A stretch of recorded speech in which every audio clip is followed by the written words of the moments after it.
असुरराज महाबली की, असुरराज महाबली की, असुरराज महाबली की, असुरराज महाबली की, असुरराज महाबली की, असुरराज महाबली की, असुरराज महाबली की, असुरराज महाबली की, असुरराज महाबली की, असुरराज महाबली की, असुरराज महाबली की।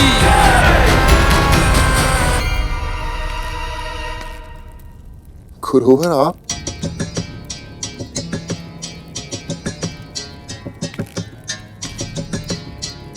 विजय भव।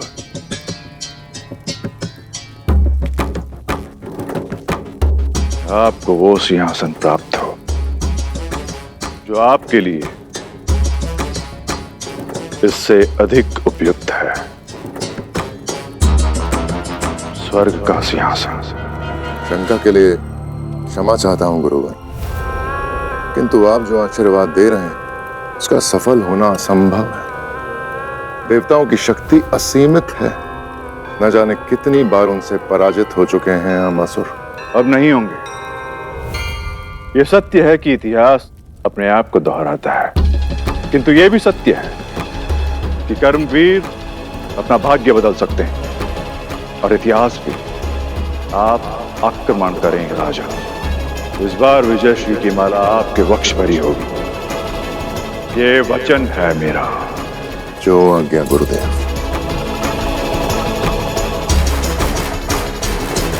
महर्षि भार्गव की, महर्षि भार्गव की, महर्षि भार्गव की।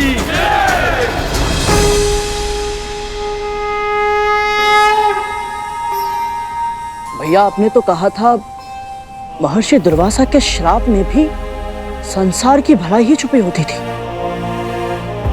किंतु जो मैंने अभी अभी सुना उसमें तो केवल विनाश की ध्वनि है। ध्वनि विनाश की है, परंतु उसमें छुपा है संतुलन का नाद। यह सृष्टि संतुलन से ही संभव होती है गरुड़। सदैव विजयी होने के कारण देवता अभिमानी हो गए थे। संतुलन का स्थापित होना समय की मांग थी।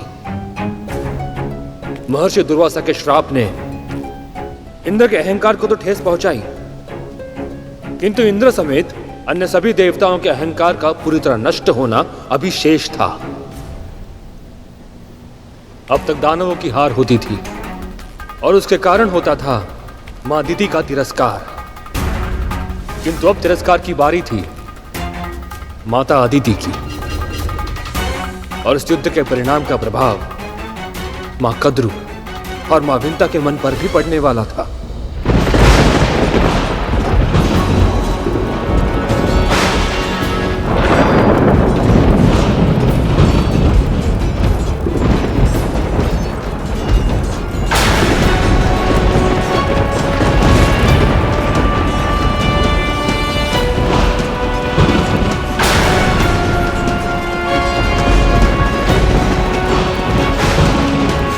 युद्ध संतानें करती हैं, पर पीड़ा की तड़प सहनी पड़ती है उनके माता पिता को। दीदी, हमें एक दूसरे को वचन देना होगा। जैसे मैं और आप आज तक कभी नहीं लड़े, हमारी संतानें भी आपस में झगड़ा कभी नहीं करेंगी। स्वयं नीलकंठ भगवान शिव जी ने एक यज्ञ के फलस्वरूप मुझे ये माला दी थी, जिसे जो धारण करेगा उसे ऐसी प्रतापी संतान प्राप्त होगी जिसके नाम और यश की कीर्ति समस्त ब्रह्मांड में फैलेगी। तू भी ना विंता, जिन्होंने भी जन्म तक नहीं लिया, उनके झगड़े के बारे में अभी से क्यों चिंता करना?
श्रीहीन होने के बाद भी देवता हमसे बहुत शक्तिशाली हैं गुरुदेव।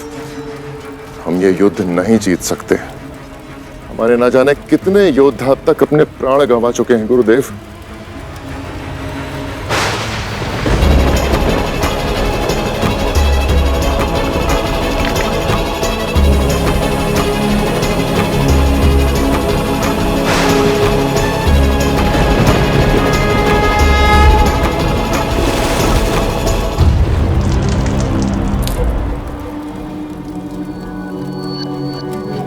ध्यान से देखिए राजन, आपका एक भी योद्धा नहीं मारा गया है।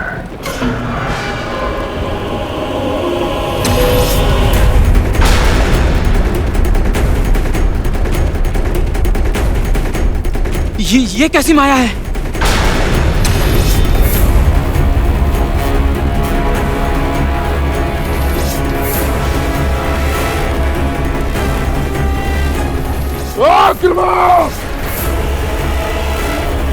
भागो, अपने अपने प्राण बचाओ।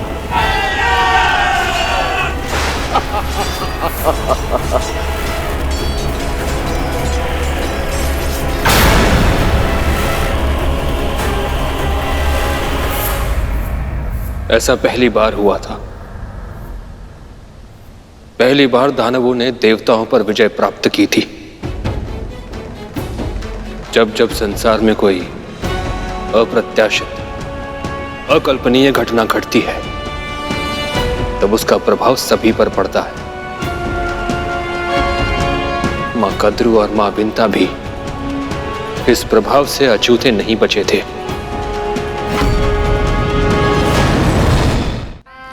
असुरराज महाबली की, असुरराज महाबली की, असुरराज महाबली की, असुरराज महाबली की, असुरराज महाबली की, असुरराज महाबली की, असुरराज महाबली की, असुरराज महाबली की, असुरराज महाबली की, असुरराज महाबली की।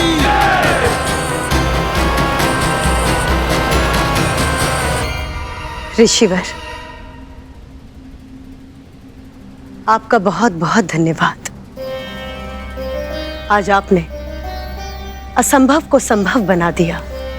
आज युद्ध के मैदान में आपने जो किया वो अकल्पनीय है।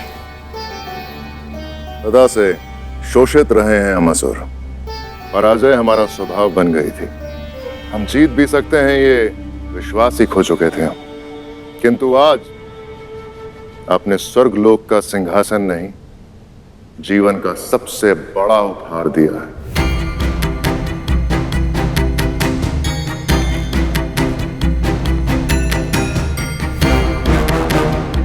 अब सृष्टि में संतुलन स्थापित होगा और इसका सारा श्रेय केवल आपको जाता है गुरुवर। युद्ध आपने और आपके योद्धाओं ने लड़ा। साहस के साथ आपने अपने शत्रु का सामना किया और उन्हें भागने के लिए विवश किया। इस विजय का श्रेय आपका है राजन। मैंने तो केवल गुरु होने का धर्म निभाया है।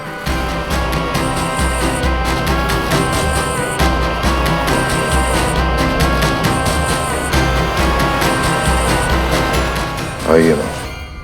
राजमाता दीति की, राजमाता दीति की, राजमाता दीति की, राजमाता दीति की, राजमाता दीति की, राजमाता दीति की, राजमाता दीति की।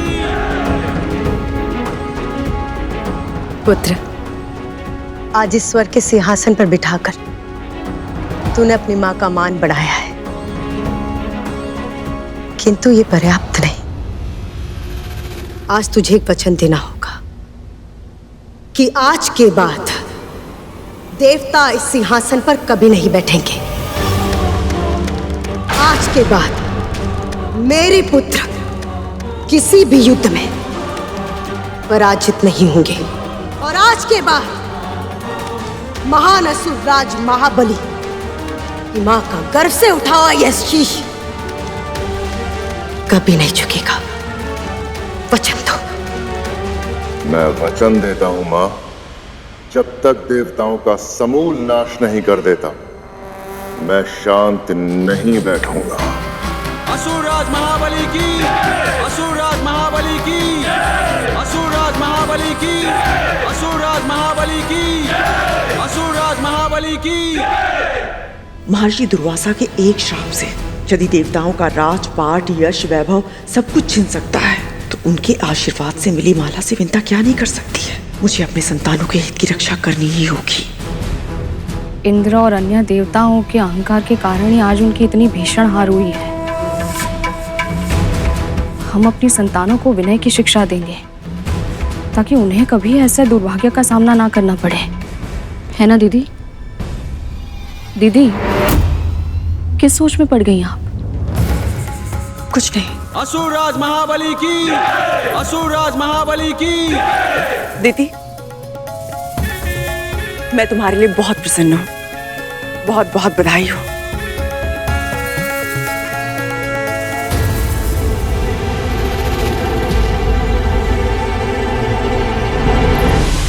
इंद्र, वायु, अग्नि,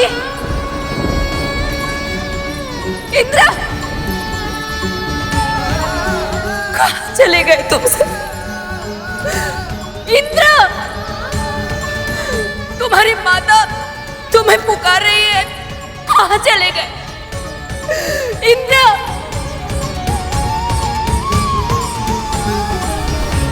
कहाँ चले गए?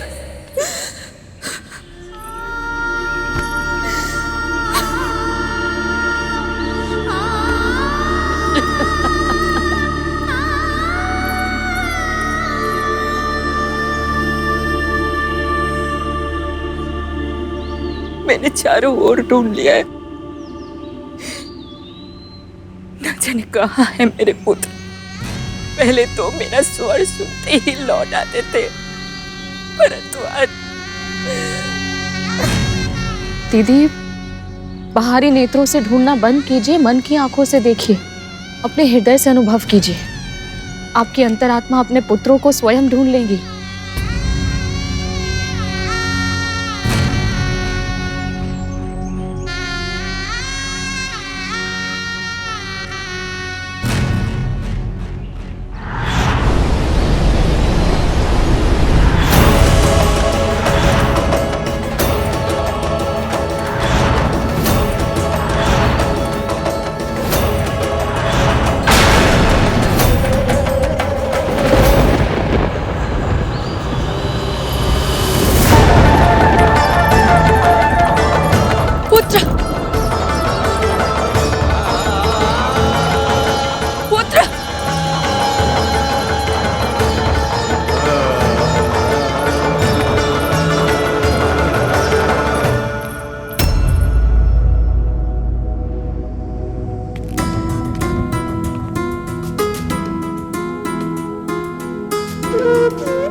कितना ढूंढा मैंने तुम सबको, और तुम सब यहाँ क्या कर रहे हो?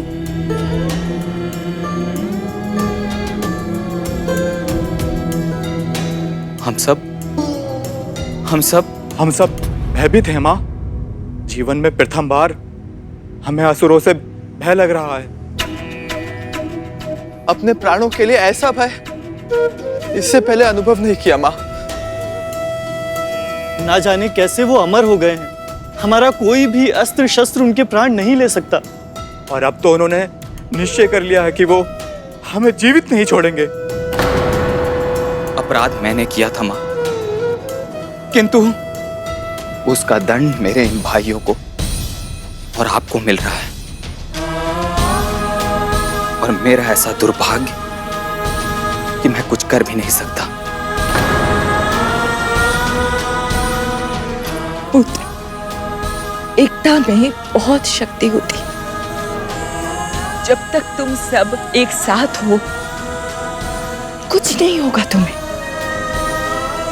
और जहां तक तुम्हारी प्राण रक्षा का प्रश्न है, तो पुत्र, जहां समस्या होती है वहां समाधान भी अवश्य होता है। और तुम्हारी माँ वो समाधान अवश्य ढूंढ कर रहेगी।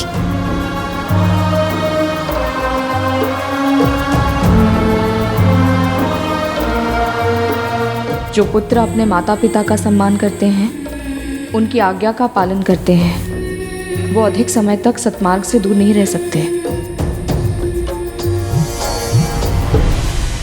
जब से महर्षि दुर्वासा ने भगवान शिव के वरदान स्वरूप मिली वो महान माला विंता मां को दी थी, कद्रू मां के मन में ईर्ष्या के अंगार सुलगने लगे थे। अपने आप को अपनी छोटी बहन विंता से उत्तम सिद्ध करने की हठ ने उनके मस्तिष्क में जड़ें जमा ली थी। यहां तक कि अपने पुत्रों के लिए प्रार्थना करते समय भी उनके मन में यही एकमात्र विचार हावी रहता। और इसीलिए जब उनकी प्रार्थना स्वीकार होने का समय आया तो उन्होंने महर्षि कश्यप से कहा,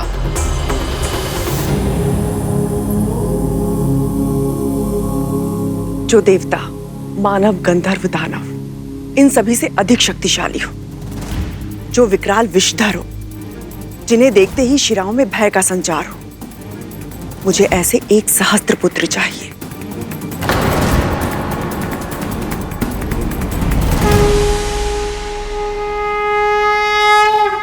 तथास्तु, तथास्तु, तथास्तु। ऐसे बलशाली पुत्र होंगे तो अवश्य त्रिलोकी सामग्री बन जाऊंगी मैं। फिर विंता ही नहीं, दिति, अदिति सब झुकेंगे मेरे आगे।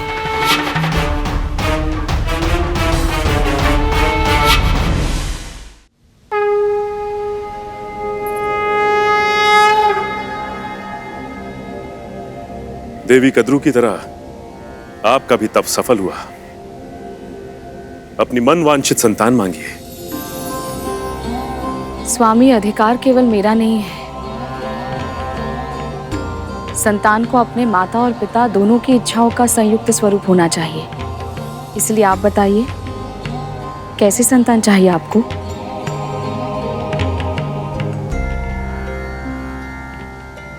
देवी, हम एक ऐसे पुत्र की कामना करते हैं जो माता पिता को अपना आदर्श समझे और जो संसार को ऐसी शिक्षा दे सके कि माता पिता की भक्ति से संसार का समस्त ऐश्वर्य पाया जा सकता है। एक ऐसे पुत्र की कामना जो संसार में देवों और असुरों के बीच के संग्राम को रोककर सृष्टि में संतुलन स्थापित करे। आपने मेरी कल्पना को स्वर दे दिया। जिसके मन में सृष्टि का कल्याण हो और चित्त में हो नारायण के चरण, मुझे ऐसे सदाचारी पुत्र का वरदान दे दीजिए स्वामी।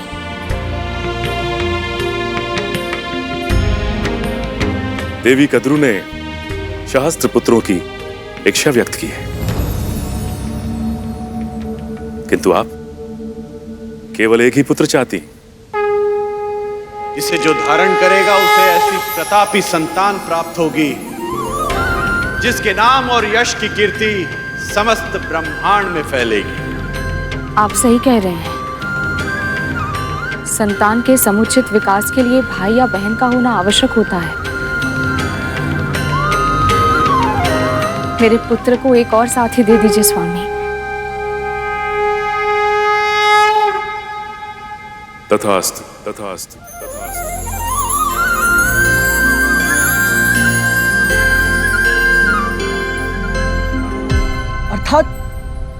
अर्थात मेरा कोई भाई भी है, किंतु भैया माँ ने तो मुझे उनके बारे में कभी कुछ नहीं बताया।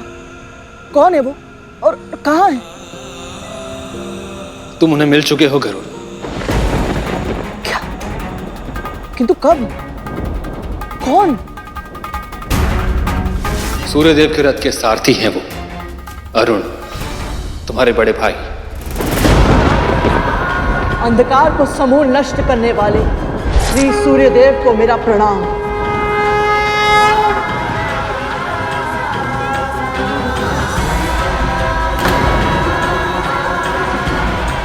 माँ ने तो मुझे सदा सत्य का पाठ पढ़ाया और उन्होंने ही मुझसे इतना बड़ा सत्य छुपाया, पर क्यों?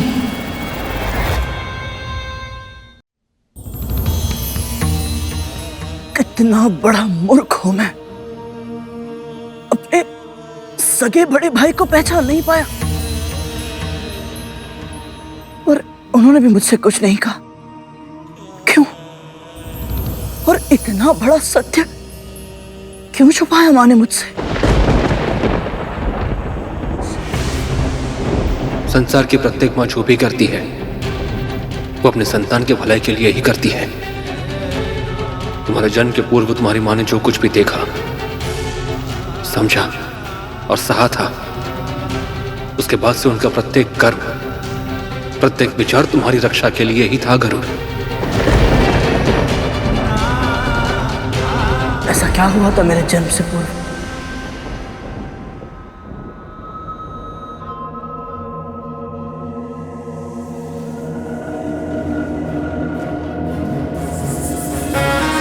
राजमाता अदिति की, राजमाता अदिति की, राजमाता अदिति की। आज इस स्वर्ग के सिंहासन पर बिठाकर तूने अपनी माँ का मान बढ़ाया है। एक और जहां कद्रुमा अपने सहस्त्र डीमों के कारण उत्साहित थी, वहीं दूसरी ओर विंता माँ भी अपने दोनों पुत्रों के डीमों से बाहर आने की प्रतीक्षा बड़ी अधीरता के साथ कर रही थी।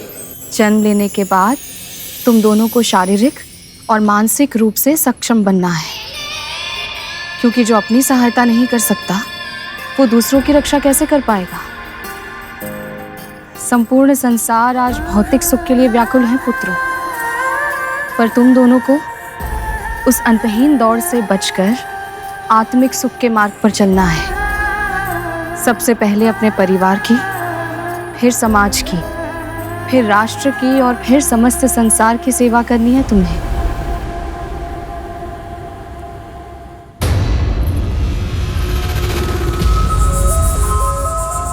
सेवा नहीं, शासन करना है तुम सबको। स्मरण रखना, खड्गेन आक्रम्य भुंजीता, वीर भोग्या वसुंधरा।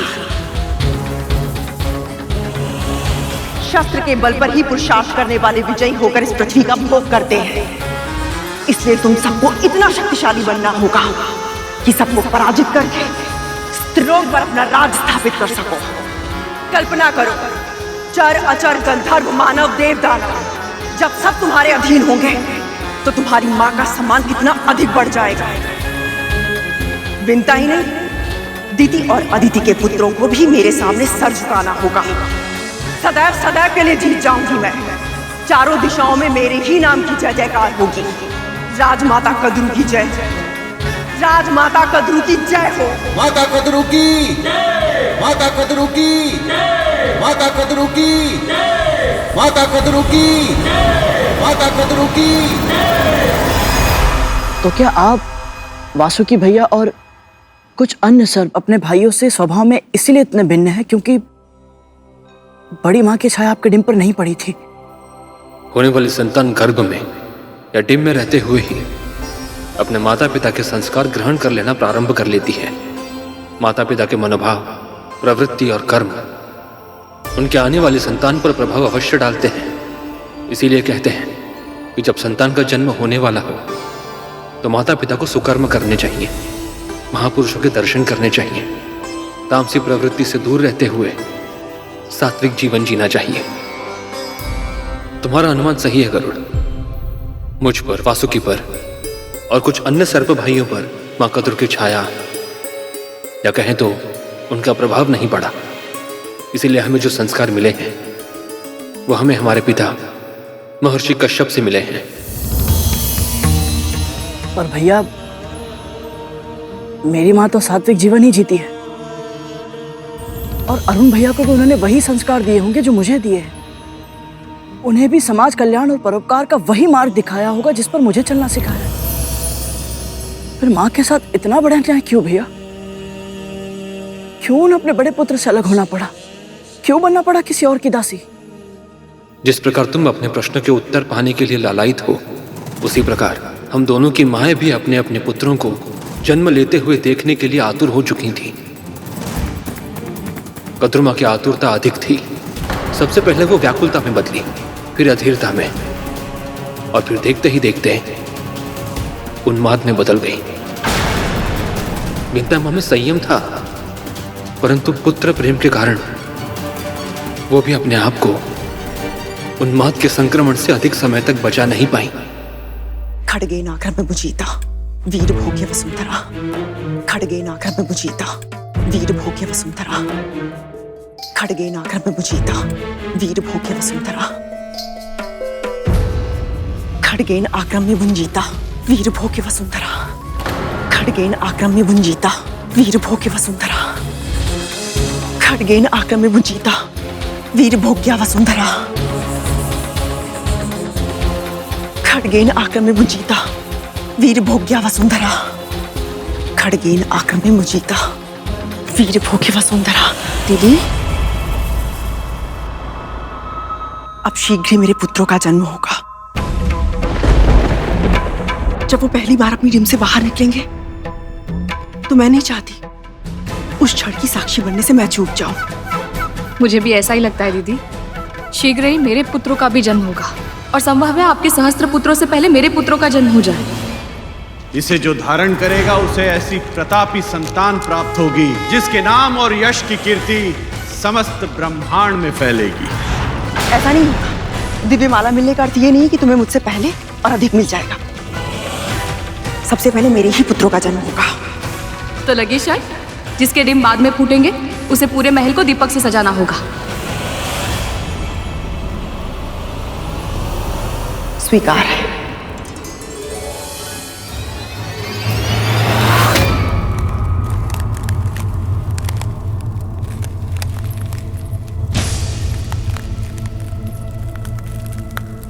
कहां से आ रही है ये ध्वनि?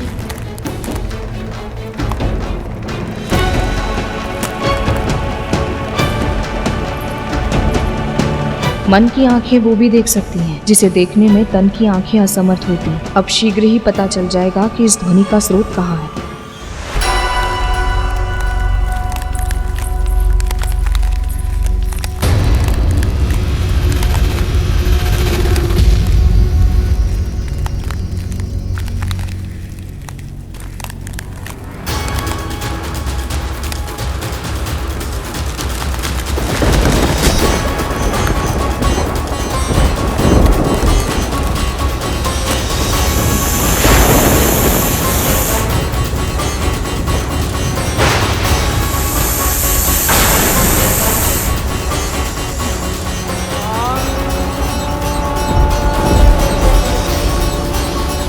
अनंत,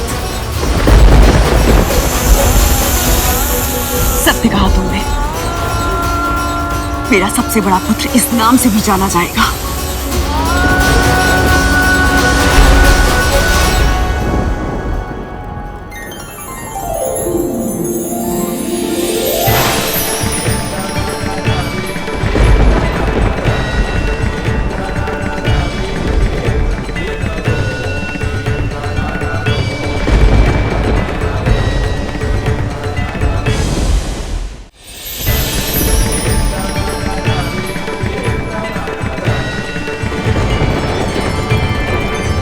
तुम्हारी छोटी मां विंता ने तुम्हें अनंत नाम दिया है, किंतु मैं तुम्हारी मां तुम्हें शेष कहकर बुलाऊंगी।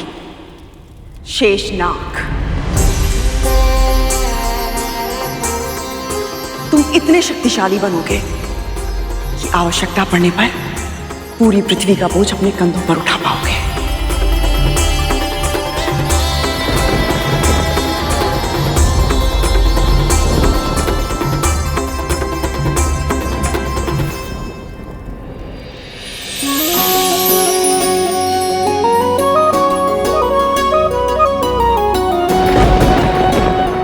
अनंत, तुम्हें अनंत काल तक प्रभु श्री नारायण की भक्ति और सेवा का अवसर मिले।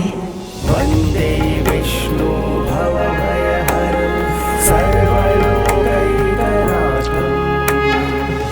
देख लिया, सबसे पहले मेरे ही पुत्र ने जन्म लिया।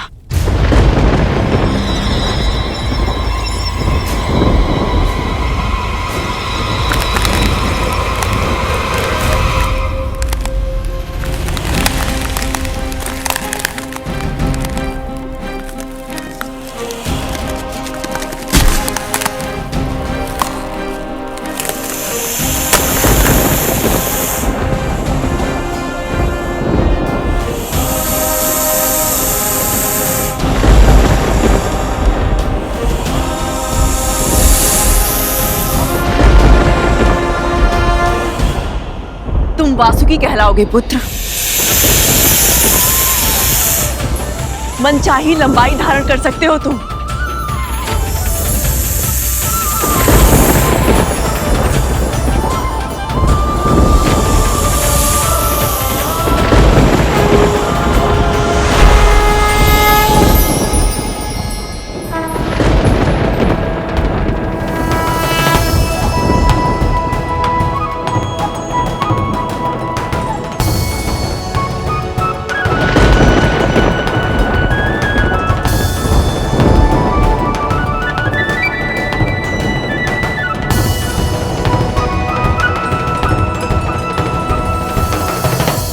प्रणाम माँ।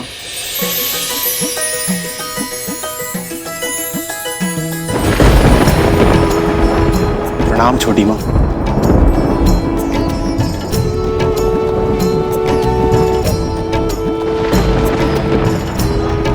जैसे अनंत को नारायण की सेवा का सौभाग्य मिलेगा, वैसे ही तुम्हें मिलेगी महाकाल शिव की भक्ति।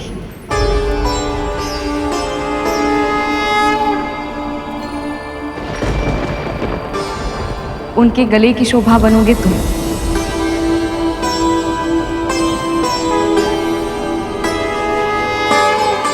इतना मूल्यवान आशीर्वाद देकर आपने मेरा जीवन सफल कर दिया छोटी माँ।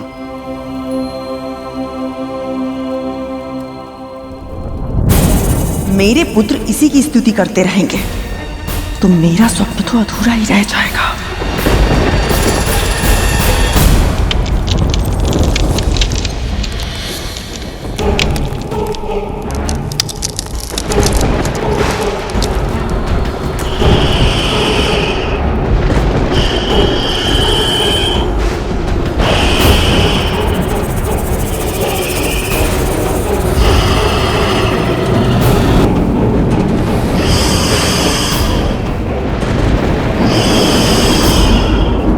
संसार में तुम्हारा स्वागत है पुत्र तक्षक।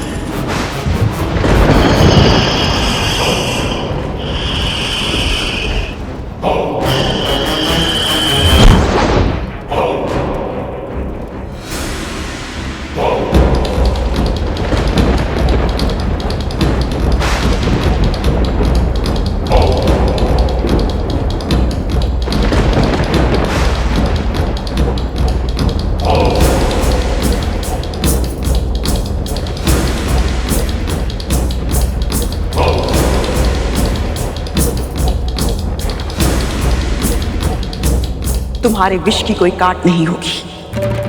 बिजली की लपट और उसकी गति के गुण जो तुम्हारे भीतर है, उस गुण के कारण तुम नाग शक्ति के नायक बनोगे।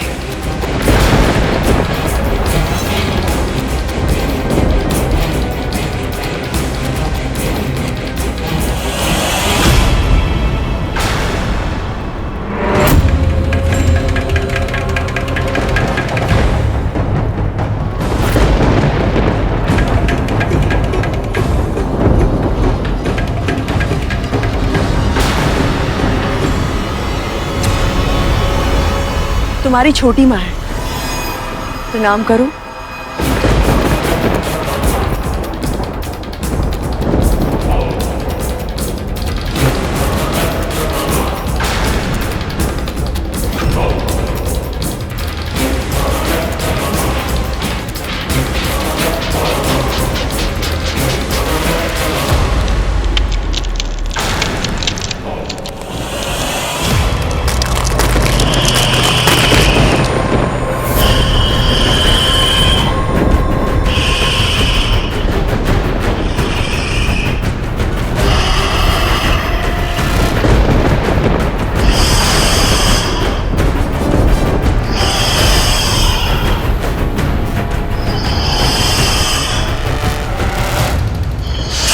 रुक जाओ पुत्र।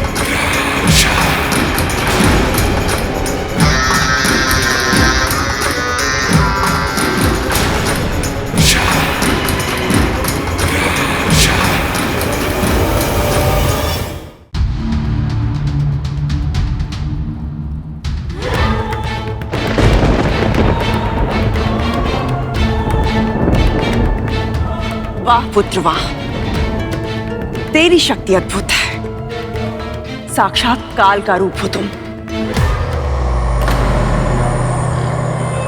आज से ये संसार तुम्हें कालिया के नाम से जानेगा। बड़े से बड़े जलाशय को एक ही फुंकार में विशाला करने की क्षमता होगी तुम्हारे विश्व में।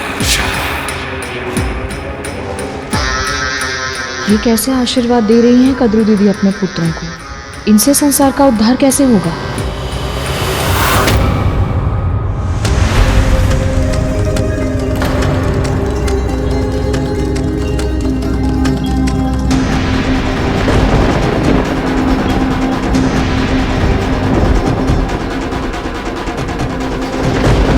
क्या हुआ विंता? कदम का ये वृक्ष मुझे बहुत प्रिय था दीदी। इसके पुष्पों से मैं श्री विष्णु की पूजा करती थी। एक वृक्ष ही तो जला है विंता, इसमें इतना खिन्न होने की क्या आवश्यकता है? बच्चे खेल रहे हैं, नाश विनाश तो होता ही रहेगा।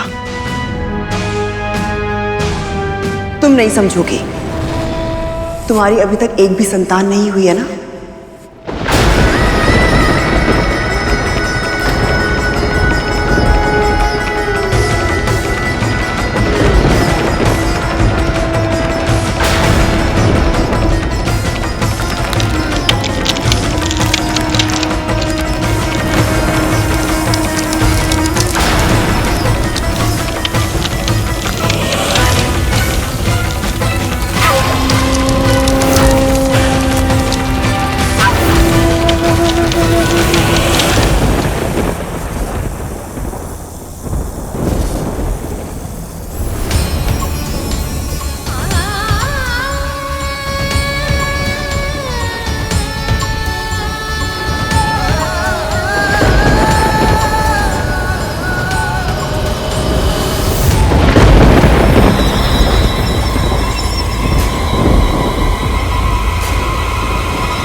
मेरे पुत्र न केवल आयु में बल्कि बल, सामर्थ्य, ऐश्वर्य में भी तुम्हारे पुत्रों से बड़े होंगे। मैं शर्त जीत गई विंता, और अब मैं अपने पुत्रों के साथ समस्त संसार को जीतूंगी। ये पुत्र नहीं, 1 सहस्त्र अस्त्र शस्त्र हैं मेरे, जो बड़ी से बड़ी शक्तियों को मेरे चरणों में झुका देंगे। समस्त संसार इनसे डरेगा और मेरा सम्मान करेगा।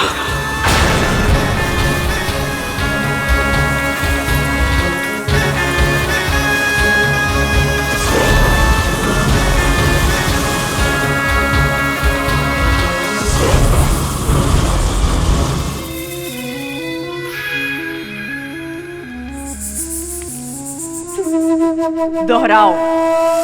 खड्गेन आक्रम में भुंजीता, खड्गेन आक्रम में भुंजीता, वीर भोग्या वसुंधरा, वीर भोग्या वसुंधरा, खड्गेन आक्रम में भुंजीता, खड्गेन आक्रम में भुंजीता, खड्गेन आक्रम में भुंजीता, खड्गेन आक्रम में भुंजीता, वीर भोग्या वसुंधरा, वीर भोग्या वसुंधरा, खड्गेन आक्रम में भुंजीता, खड्गेन आक्रम में भुंजीता, वीर भोग्या वसुंधरा, वीर भोग्य वसुंधरा। कद्रू दीदी के 1 सहस्त्र पुत्रों ने जन्म ले लिया, पर मेरे एक भी पुत्र का जन्म अभी तक नहीं हुआ। कब फूटेंगे मेरे दिन? कब होंगे मेरे पुत्र? उस समय विंता माँ की आंखों में मैंने जो देखा, उसके बारे में कभी किसी ने कल्पना भी नहीं की होगी। ऐसा क्या देखा आपने भैया? मत्सर अर्थात ईर्ष्या। माँ और ईर्ष्या? असंभव। पर शेषनाग भैया असत्य क्यों बोलेंगे? क्षमा करे भैया, किंतु यह संभव है। माँ में ईर्ष्या की दुर्गुण दूर दूर तक नहीं है। वो तो सदैव प्रसन्न रहती है। अब प्रसन्न रहती हैं वो अपने अतीत की त्रुटियों से सीख ले चुकी है। उनके दोषों पर उनका नियंत्रण है, किंतु तब ऐसा नहीं था। किंतु भैया, गरुड़, एक बार एक ऋषि नदी के किनारे स्नान ध्यान करने जा रहे थे। तब उनकी दृष्टि एक बिच्छू पर पड़ी। वो पत्थरों के बीच फंसा हुआ था, स्वयं को बाहर निकालने में अक्षम था। उसके प्राण संकट में थे। उसकी सहायता करने के लिए ऋषि ने अपना हाथ आगे बढ़ाया, किंतु उस बिच्छू ने उन्हें ही डंक मार दिया। पर क्यों? ऋषि ने भी बिच्छू से यही पूछा। जानते हो बिच्छू ने उत्तर क्या दिया? उसने कहा, यह उसकी प्रवृत्ति है, वो चाहकर भी अपने स्वभाव को बदल नहीं सकता।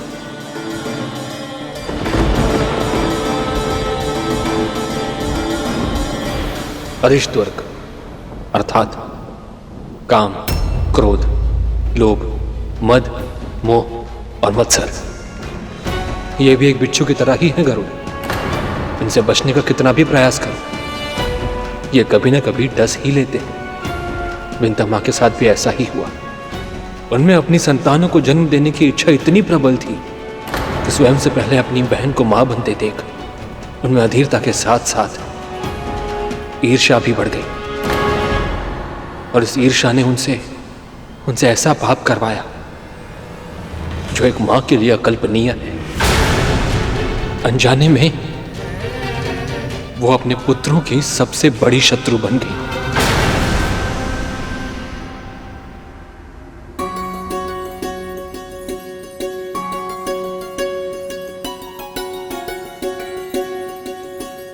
अपनी संतान का पालन पोषण करने का, उनके साथ खेलने का, उन्हें लाड दुलार करने का सौभाग्य इस संसार की सभी माँओं को मिलता है, तो फिर मुझे क्यों नहीं?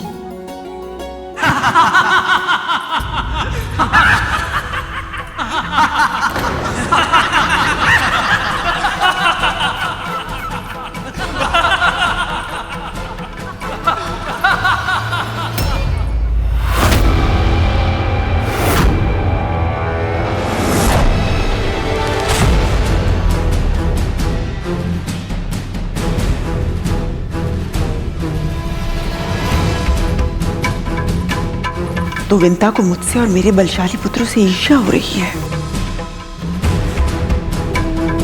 आज मैं तुम सबकी शक्ति, चुस्ती और सामर्थ्य की परीक्षा लेना चाहती हूँ। परीक्षा? कैसी परीक्षा माँ?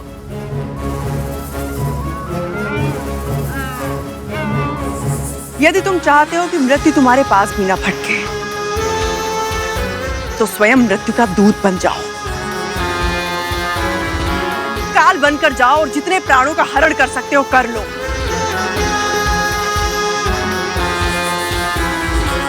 आज की परीक्षा में विजेता वही कहलाएगा जो जितना अधिक रक्त बहाएगा।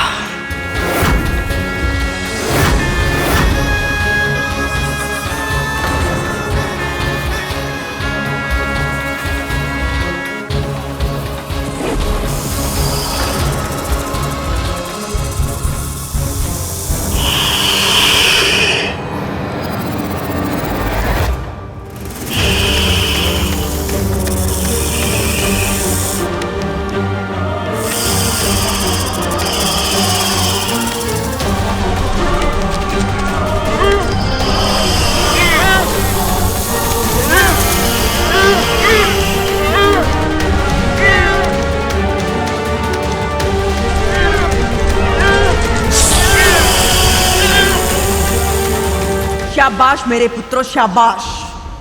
इतनी आत्माओं को उनके शरीर से मुक्त कर दो कि यमराज को भी तुमसे ईर्ष्या होने लग जाए।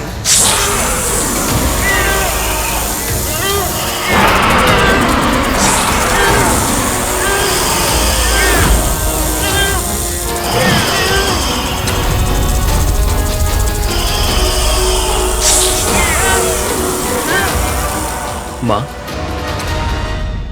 हमारे भोजन के लिए किसी प्राणी को मारना हमारी विवशता है, क्योंकि यही विधि का विधान है।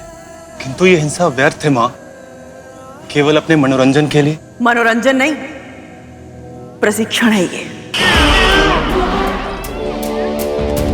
सृष्टि के जंगल में स्वयं को जीवित रखने के लिए दूसरों के प्राण लेना सीखना पड़ता है।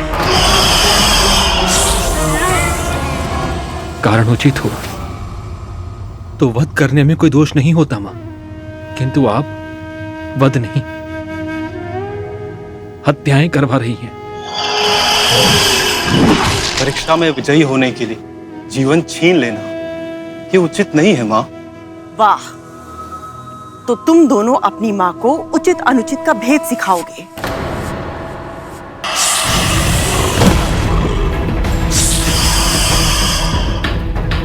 हमें क्षमा कर दीजिए मां, महल लौटने की आज्ञा दीजिए। तो तुम दोनों मेरी आज्ञा का पालन करने का प्रयत्न भी नहीं करना चाहते।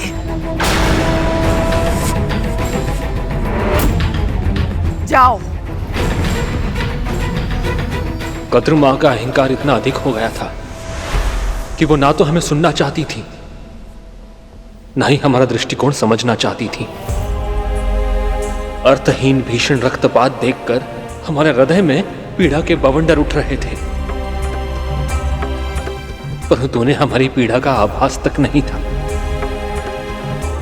अपनी आंखें फेर ली थी उन्होंने हमसे, और ऐसे में जब बिंता मां हमारी सहायता के लिए आगे आई। मां,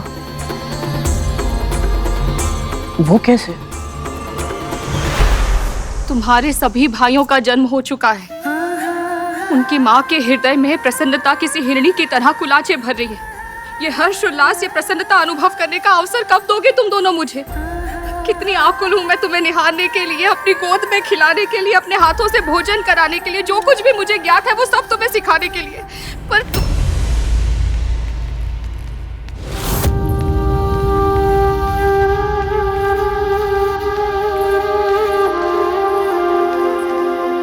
प्रणाम छोटी माँ। यशस्वी भवा। इतनी शीघ्र लौट आए अपने भ्रमण से? वो भ्रमण नहीं था छोटी माँ, भंवर था, भंवर जाल। अनंत, क्या हुआ है? बता मुझे। आप ही बताइए छोटी माँ, क्या स्वयं जीने के लिए निर्दोष प्राणियों की हत्या करना आवश्यक है? इस सृष्टि में कुछ जीव शाकाहारी हैं, तो कुछ जीवों की प्रवृत्ति मांसाहारी भी है वासुकी। सृष्टिकर्ता ने ऐसा ही बनाया है उन्हें, ताकि प्रकृति में संतुलन बना रहे। इसीलिए भोजन के लिए आखेट करने में कुछ भी अनुचित नहीं है, किंतु हाँ, आखेट आवश्यकता के लिए होना चाहिए, लोभ के लिए, खेल के लिए या शक्ति के भोंडे प्रदर्शन के लिए नहीं। तो फिर कद्रू माँ हमें हिंसा का पाठ क्यों पढ़ा रही है छोटी माँ? निर्दोष प्राणियों पर अपना प्रभुत्व स्थापित करने के लिए हमें विवश क्यों कर रही है वो? प्रेम, स्नेह, संवेदना, ये संस्कार जो आप हमारे दोनों भाइयों को दे रही हैं, वो हमें क्यों नहीं दे रही? तुम्हारी माँ वही कर रही है जो उनके विचार में तुम्हारे लिए अच्छा है। हम कद्रू माँ का अनादर नहीं करना चाहते, किंतु निर्दोषों की हत्या का जो आदेश वो हमें दे रही है, उनका पालन करना हमारे लिए संभव नहीं है। हम क्या करें छोटी माँ? ऐसे लग रहा है जैसे हम दिशाहीन हो गए। जीवन का उद्देश्य क्या है माँ?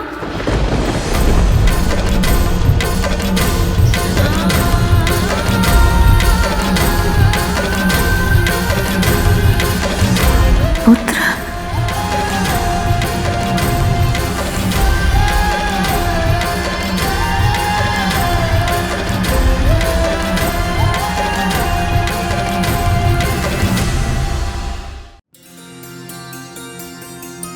अनंत, वासुकी, तुम दोनों ने सुना ना? क्या छोटी माँ? नहीं तो कुछ हुआ क्या?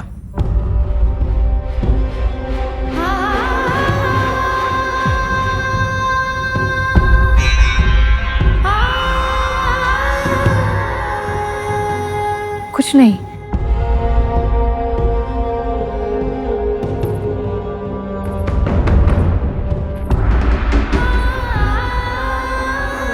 इस संसार में हमारा जन्म क्यों हुआ है, हमारे जीवन का उद्देश्य क्या है, हमें ये जीवन कैसे जीना चाहिए। ये ऐसे प्रश्न हैं जो हम सभी के मन में कभी ना कभी उठते हैं, पर इनका सही उत्तर पाने का माध्यम केवल एक ही है, अपने आराध्य की भक्ति।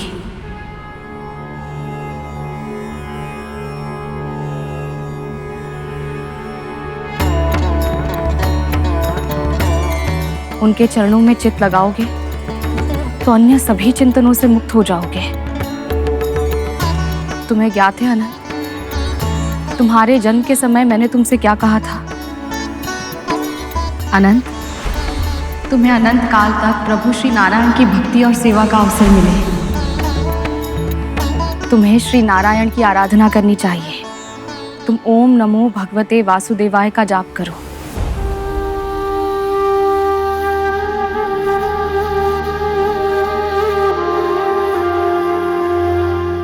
और तुम्हें मैंने शिव भक्ति का आशीर्वाद दिया था वासुकी। तुम ओम नमः शिवाय का जाप करो, तुम दोनों के मन को शांति अवश्य मिलेगी।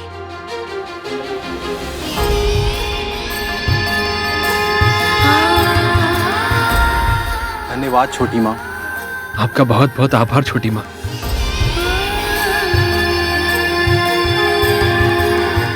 यशस्वी भवा। ओम नमो भगवते वासुदेवाय नमः। ओम नमो भगवते वासुदेवाय नमः। ओम नमो भगवते वासुदेवाय नमः।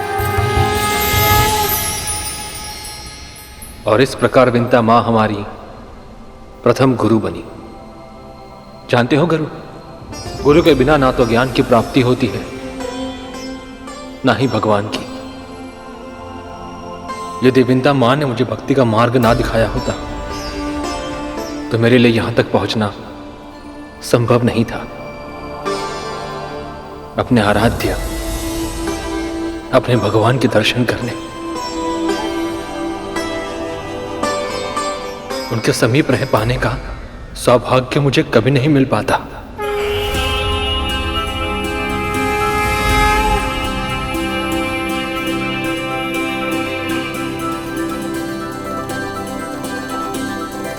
आपके और वासुकी भैया के साथ माँ ने इतना अच्छा व्यवहार किया था, फिर आपने ऐसा क्यों कहा था कि ईर्ष्या के कारण अपने ही पुत्रों की सबसे बड़ी शत्रु बन गई थी वो? भैया, जो भी हुआ था, जैसा भी हुआ था, मुझे बताइए। विंता माँ के मन में ईर्ष्या अवश्य पनप रही थी, परंतु उसी ईर्ष्या को भीषण अग्नि में परिवर्तित करने का पाप मेरी मां कद्रू ने किया। हमारे नाग भाइयों के जन्म के पश्चात हमारे पिता ने संसार के कल्याण के लिए एक बहुत बड़े यज्ञ का आयोजन किया था, और धर्मपत्नी होने के नाते कद्रू मां, दीति मां और विंता मां भी वहां आई थी। गरुड़, व्यंग बाण जब अहंकार के उन्माद में छोड़े जाते हैं तो उनकी धार और अधिक तीक्ष्ण हो जाती है। फिर विंता मां तो पहले से ही ईर्ष्या के ताप में व्याकुल थी। वो उन व्यंग बाणों के प्रहार से नहीं बच पाई। सुना है तुम्हारी संतानें भूमि पर रेंगने में कुशल है। इच्छा अनुसार विष उगलने में भी अत्यधिक कुशल है मेरी संतानें। उनके विष की एक बूंद से देवदानव क्षण भर में अपने प्राण त्याग सकते हैं। तो फिर देवताओं को अवश्य तुम्हारे पुत्रों से डरना चाहिए। हमें किसी से कोई भय नहीं, क्योंकि जब तक गुरु भार्गव का आशीर्वाद हमारे ऊपर है, हमें कुछ नहीं हो सकता। मेरे पुत्रों को किसी से कोई भय नहीं। भय तो विंता को होना चाहिए। इतना समय हो गया है, मेरे 1 सहस्त्र पुत्र जन्म ले चुके हैं, किंतु उसके 2 डिंबों में से एक भी डिंब परिपक्व नहीं हुआ। न जाने उसमें कुछ है भी या नहीं। कद्रू दीदी, अरे विंता, क्रोधित क्यों हो रही हो? इसमें क्रोधित होने वाली कोई बात नहीं। जितना समय तुम्हारी संतानें टीमों में से बाहर आने में लगा रही हैं, तो शंका तो स्वाभाविक है। है ना? कहीं ऐसा तो नहीं विंता कि तुम्हारे डीम सड़ गए हो?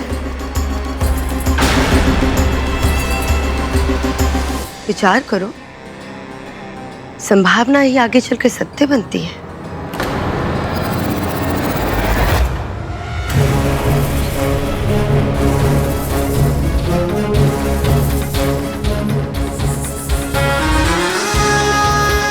महर्षि दुर्वासा की दिव्य माला वक्ष पर है, किंतु तुम्हारे कानों में अभी तक संतान की किलकारी नहीं सुनाई थी।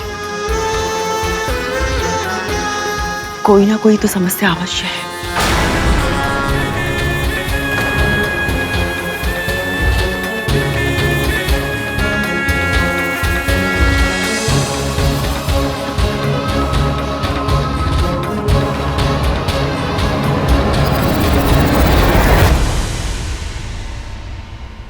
कितनी निष्ठुर थी वो। मेरी माँ पहले से ही दुखी थी और वो दोनों बहनें होकर भी अपनी बहन का कष्ट समझने के स्थान पर उन्हें और अधिक पीड़ा पहुंचा रही थी। अहंकार दीमक की तरह होता है करो, जो भीतर ही भीतर हमारी सारी अच्छाइयों को खा जाता है, और जब तक हमें पता चलता है तब तक बहुत देर हो चुकी होती है। एक और जहां दीदी माँ और कद्रू माँ विंता माँ को नीचा दिखाने में जुटी हुई थी, वहीं दूसरी ओर देवराज इंद्र कुछ ऐसा करने जा रहे थे जिसका प्रभाव तुम पर, तुम्हारे भाई पर और समस्त सृष्टि पर पड़ने वाला था। ऐसा क्या किया था देवराज इंद्र ने? ओम नमो भगवते वासुदेवाय। ओम नमो भगवते वासुदेवाय। ओम नमो भगवते वासुदेवाय। ओम नमो भगवते वासुदेवाय। ओम नमो भगवते वासुदेवाय। ओम नमो भगवते वासुदेवाय। ओम नमो। ठहरो, ठहरो।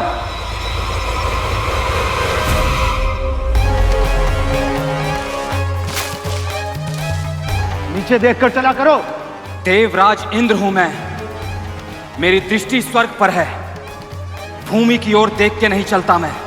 दानवों से पराजित होकर भी अहंकार नहीं गया तुम्हारा? मेरे अहंकार पर कटाक्ष करने से पहले आप अपनी आकृति तो देख लीजिए।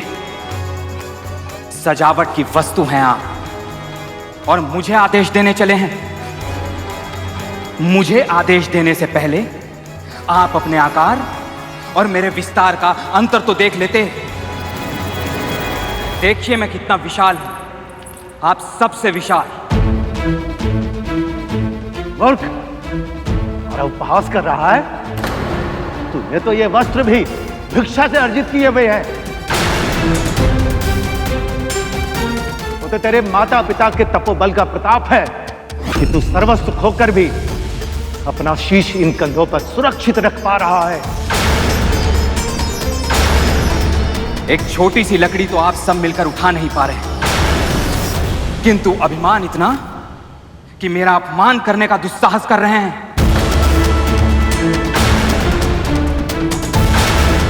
हम आकार में भले ही छोटे हैं, लेकिन हम मिलकर जब कोई कार्य करते हैं तो असंभव को भी संभव बना देते हैं।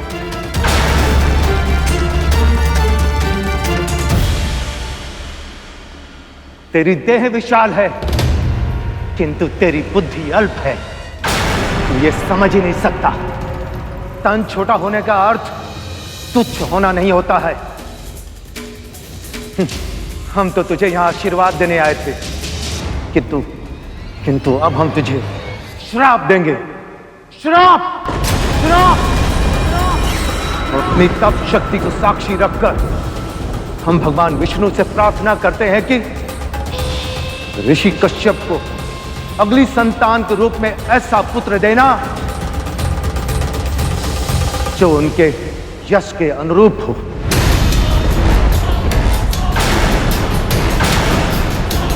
जो इंद्र से सहस्त्र गुणा अधिक शक्तिशाली और बुद्धिमान हो। इंद्र से सहस्त्र गुना अधिक शक्तिशाली और बुद्धिमान हो, शक्तिशाली और बुद्धिमान हो, शक्तिशाली और बुद्धिमान हो, जो प्रत्येक अहंकारी के अहंकार का नाश करे, जो प्रत्येक अहंकारी के अहंकार का नाश करे, जो प्रत्येक अहंकारी के अहंकार का नाश करे। ऋषि कश्यप को अगली संतान के रूप में ऐसा पुत्र देना जो इंद्र से सहस्त्र गुना अधिक शक्तिशाली और बुद्धिमान हो, जो प्रत्येक अहंकारी के अहंकार का नाश करे।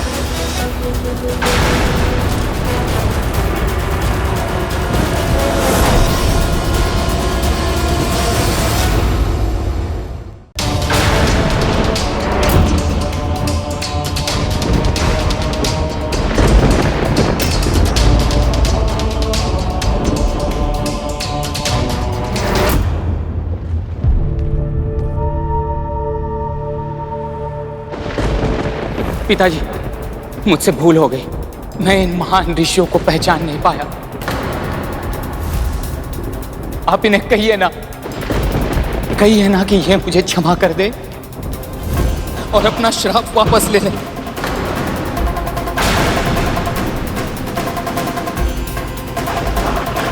कहिए ना पिताजी। इसकी चिंता तुम्हें श्री विष्णु के परम भक्त वाल्कीली ऋषियों का अपमान करने से पहले करनी चाहिए थी।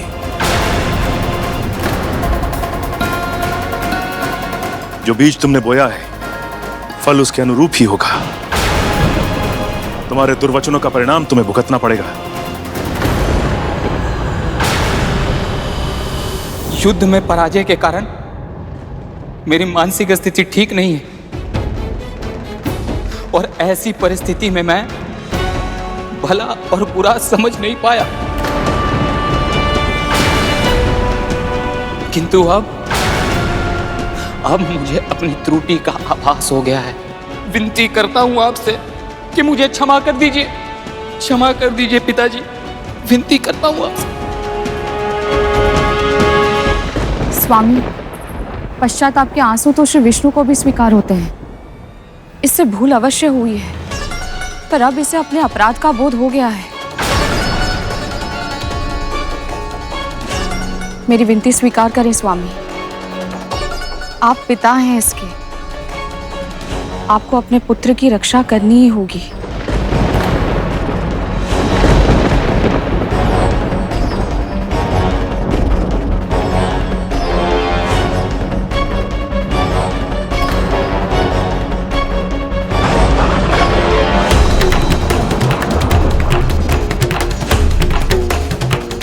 ऋषिवर, मुझे ज्ञात है कि मेरे पुत्र का अपराध क्षमा के योग्य नहीं है, और मुझे यह भी ज्ञात है कि आपका दिया हुआ श्राप अब वापस नहीं लिया जा सकता।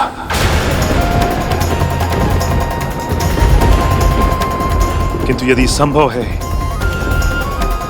तो इस पिता की प्रार्थना को स्वीकार कीजिए और मुझे वरदान दीजिए कि मेरा होने वाला अगला पुत्र बिल्कुल वैसा हो जैसा कि आपने वर्णन किया था।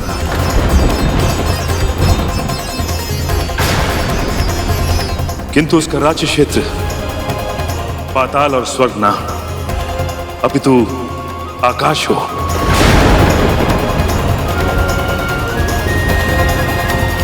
ताकि इंद्र से उसका वैर ना हो और इंद्र भी सुरक्षित रहे।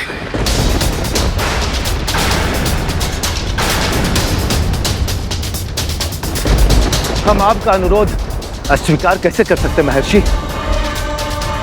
भगवान विष्णु के प्रताप से होने वाली आपकी संतान का वर्चस्व संपूर्ण आकाश में स्थापित होगा।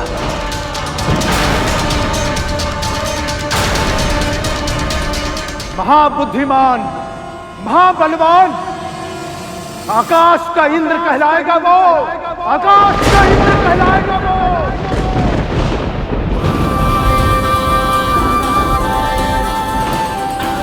भगवान विष्णु के प्रताप से होने वाली आपकी संतान का वर्चस्व संपूर्ण आकाश में स्थापित होगा।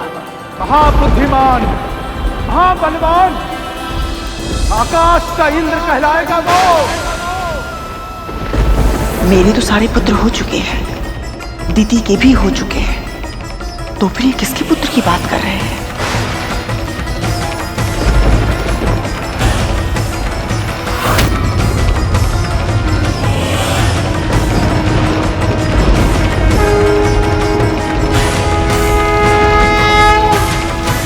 आप धन्य हैं ऋषिवर, धन्य हैं आप।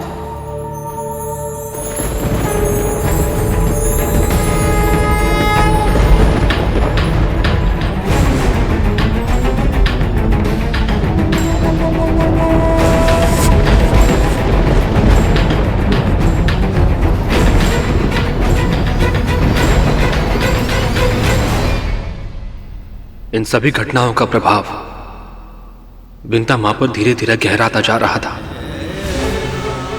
ईर्ष्या, असुरक्षा और निराशा उनके विश्वास को धीरे धीरे नष्ट करने लगी थी। और ऐसे में कद्रू मां ने अपना अंतिम दांव खेला। बस करो।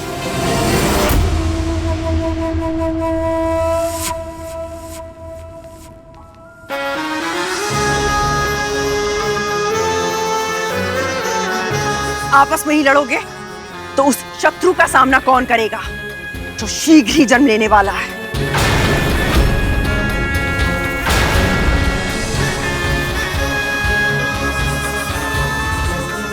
किसकी मृत्यु ने पुकारा है मां? कौन है वो मूर्ख जो हमारा सामना करने का दुस्साहस करेगा मां?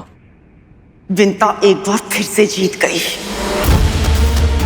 सिद्ध ऋषियों का वरदान है कि तुम्हारे पिता का होने वाला अगला पुत्र आकाश का इंद्र बनेगा और वो अदिति के पुत्र इंद्र से 1,000 गुना अधिक शक्तिशाली होगा। अब केवल विंता के डिमों का परिपक्व होना शेष है। इसका अर्थ यह है कि वो महाशक्तिशाली आकाश का सम्राट कोई और नहीं, विंता का होने वाला पुत्र ही होगा।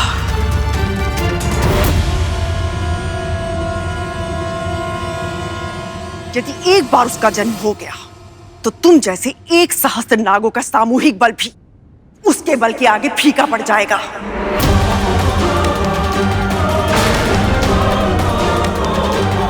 आप व्यर्थ की चिंता कर रही हैं मां। एक तो क्या, 1,000 इंद्र भी जन्म क्यों ना ले ले, कद्रू पुत्र तक्षक को कोई पराजित नहीं कर पाएगा। आत्मविश्वास आवश्यक है पुत्र, किंतु उसकी अति प्राणघातक हो सकती है। अपने शत्रु से झगड़ा करने से अच्छा है कि कुछ ऐसा करो कि तुम्हारा शत्रु जन्म ही ना ले पाए।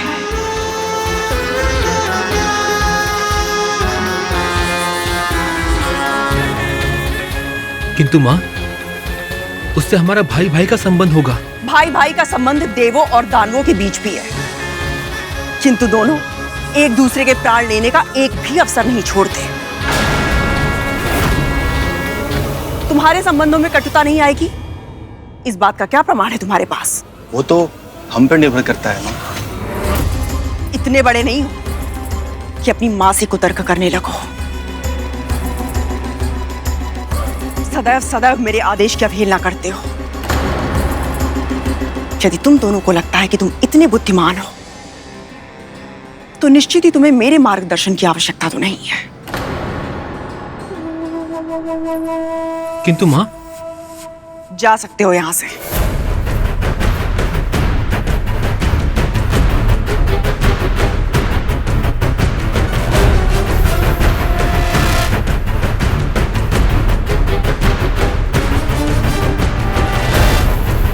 यदि तुम्हें इस समस्त संसार का विजेता बनना है तो तुम्हें आकाश के इंद्र को जन्म लेने से रोकना होगा।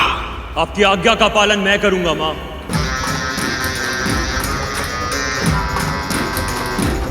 अभी जाकर उन डिमों को निकल जाऊंगा मैं। रुको कालिया, इस कार्य को तुम जितना आसान समझ रहे हो ये उतना ही कठिन है। विंता के सतीत्व की शक्ति और श्राप के सामर्थ्य से यदि तुम्हें भय नहीं लगता ना, तो ये तुम्हारी मूर्खता है। समझदारी इसी में है कि हम स्वयं उसके डिमों को नष्ट नहीं करेंगे। हमें कुछ ऐसा करना होगा जिससे वो स्वयं अपने डिमों को नष्ट कर दे।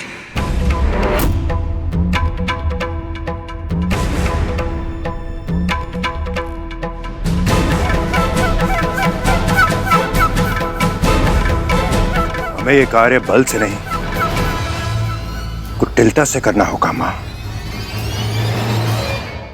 तुम सबके साथ देखकर विंता को ईर्ष्या होती है मुझसे। उसकी इसी दुर्बलता को बढ़ाना होगा, उसकी आशा को निराशा में बदलना होगा। फिर देखना, विंता स्वयं ही अपने डिमों को नष्ट कर देगी। परंतु मां, ये सब होगा कैसे?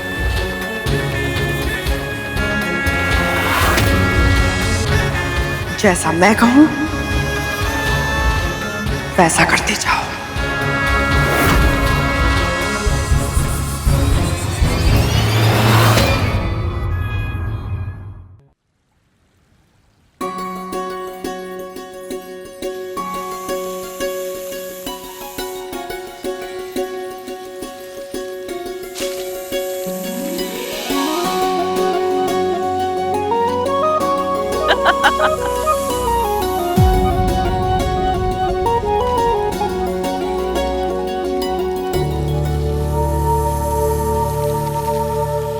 सत्य कहा है सभी ने, अपने पुत्रों के साथ समय बिताने से बड़ा और कोई आनंद नहीं है संसार में।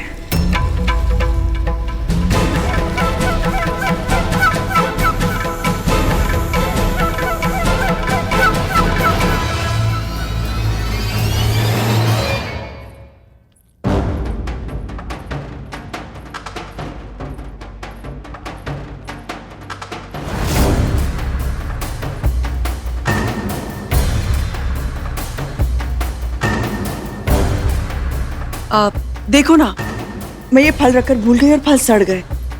एक फल के कारण सारे फल अनुपयोगी हो गए, सब फेंकने पड़ेंगे। माँ, यदि फल 2 दिन में सड़ जाते हैं तो डिम कितने दिन में सड़ता है?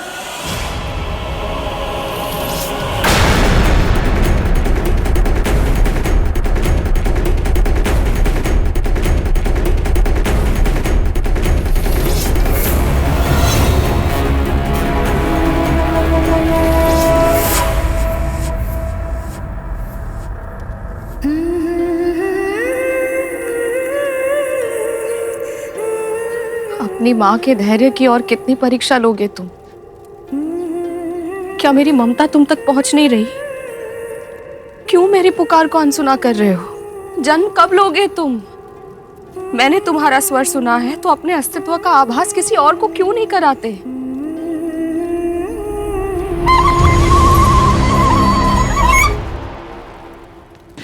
रक्षक भैया, इस मुरली से इतनी मधुर ध्वनि कैसे निकलती है? बांस जितना खोखला होता है ना, उसकी ध्वनि उतनी ही मधुर होती है कालिया। अच्छा, फिर तो छोटी माँ के इन डिमों से और भी मधुर ध्वनि निकलेगी। समय के साथ इन सभी घटनाओं का प्रभाव विंता माँ पर गहराता जा रहा था। ईर्ष्या, असुरक्षा और निराशा उनके विश्वास को धीरे धीरे नष्ट करने लगी थी। ऐसे में कद्रू माँ ने अपना अंतिम दांव चला।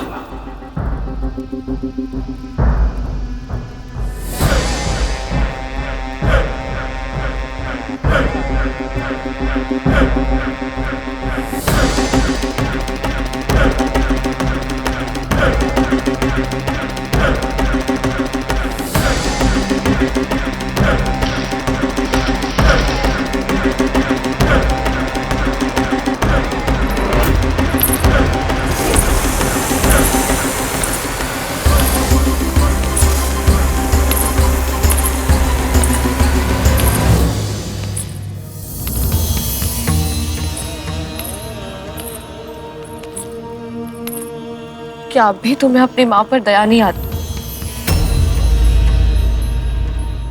ये इतनी दुर्गंध कहाँ से आ रही है?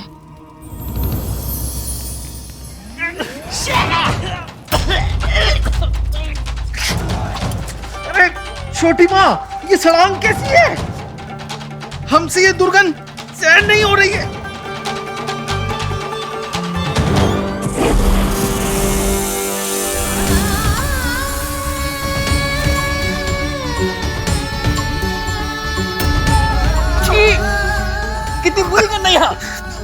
कहीं लौट चलो भूतंदी सरकोटा, यहाँ तो सांस तक लेना असंभव है।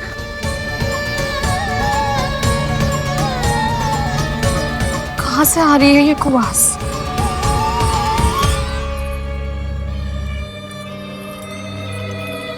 तुम ऐसी भीषण दुर्गंध कैसे सहन कर पा रही हो? चलो मेरे साथ, अस्वस्थ हो जाओगी तुम। नहीं दीदी, मुझे मेरे पुत्रों को देखना है। क्यों? क्या तुम्हें भी लगता है तुम्हारे डिम सड़ गए हैं? वैसे ईश्वर ना करे पर सड़ी गए होंगे, नहीं तो इतनी आसानी दुर्गंध कहां से आती? विशेष पुत्र पाने की इच्छा में तुमने कुछ अधिक ही प्रतीक्षा कर ली है, क्योंकि स्वाभाविक जन्म होता तो अब तक हो गया होता ना। तुम मेरे साथ चलो, प्रातः आकर देख लेना। यदि अभी देखना है तो डिम फोड़ना होगा ना।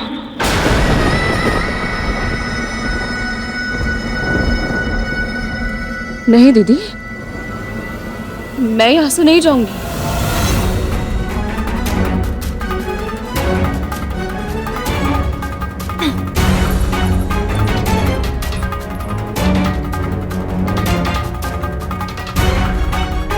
जितना समय तुम्हारी संतानें टीमों में से बाहर आने में लगा रही हैं, तो शंका तो स्वाभाविक है।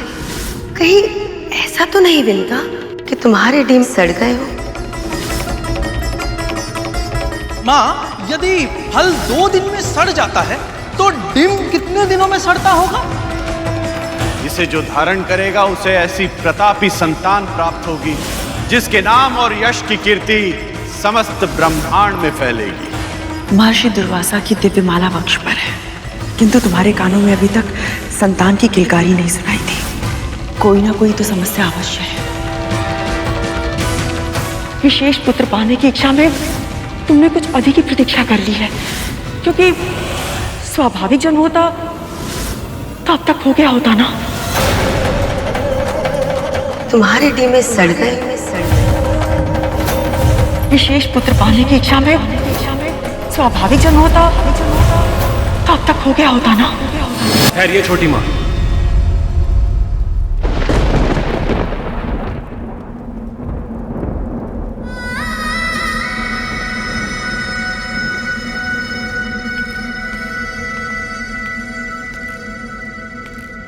धैर्य रखिए छोटी माँ, आपके डिम बिल्कुल ठीक है।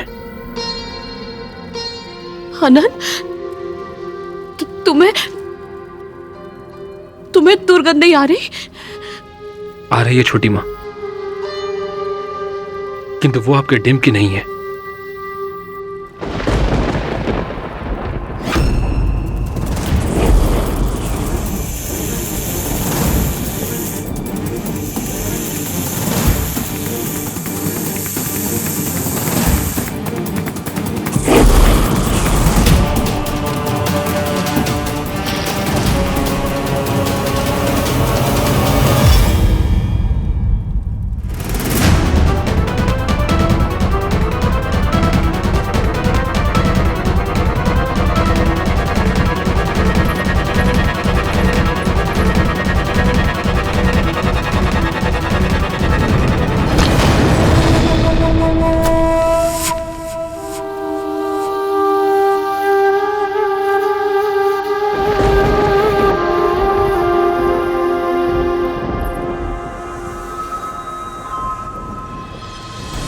अनंत, मुझे समझ नहीं आ रहा मेरे डिम परिपक्व क्यों नहीं हो रहे।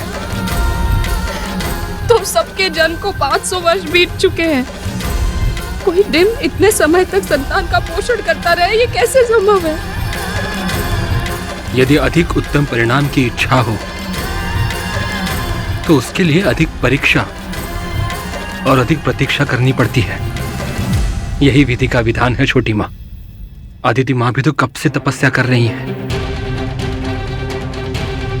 वही हमारे लिए सबसे बड़ी प्रेरणा है।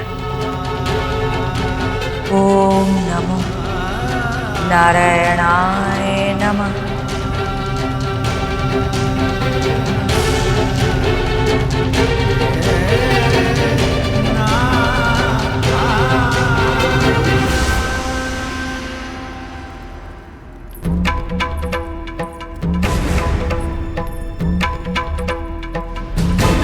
दीदी, गंध मेरे डिमों में से नहीं आ रही थी।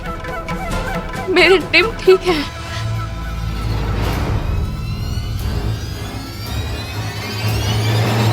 तुम्हारी ममता ने यह आभास तुम्हें पहले क्यों नहीं करवाया विंता? सत्य तो यह है कि तुम्हारा हृदय भी जानता है कि कोई ना कोई समस्या अवश्य है। मैंने अपने पुत्र का स्वर सुना है। झूठे आश्वासन से तुम स्वयं को बहलाना चाहती हो विंता। मैं तुम्हारी बहन हूं, कैसे तुम्हें झूठी आशा की जाल में फंसने दे सकती हूं मैं?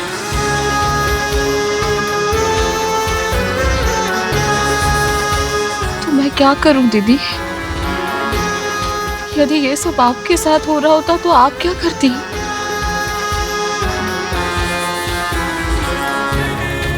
500 वर्षों तक तो बिल्कुल भी प्रतीक्षा नहीं करती। कम से कम एक डिम तो अवश्य फोड़ के देख लेती।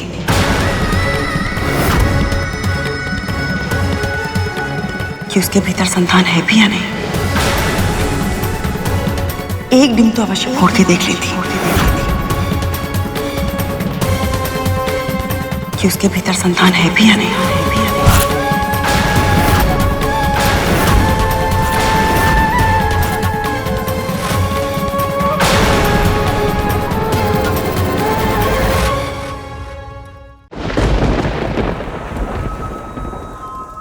पर इसे मेरा सौभाग्य कहूं या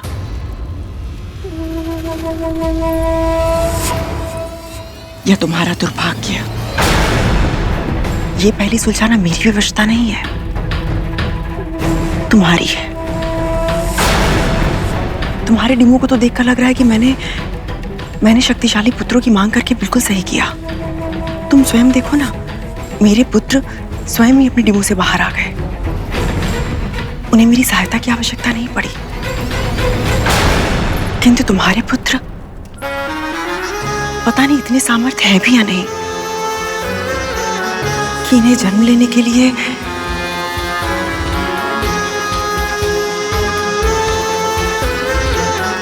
तुम्हारी सहायता की आवश्यकता हो।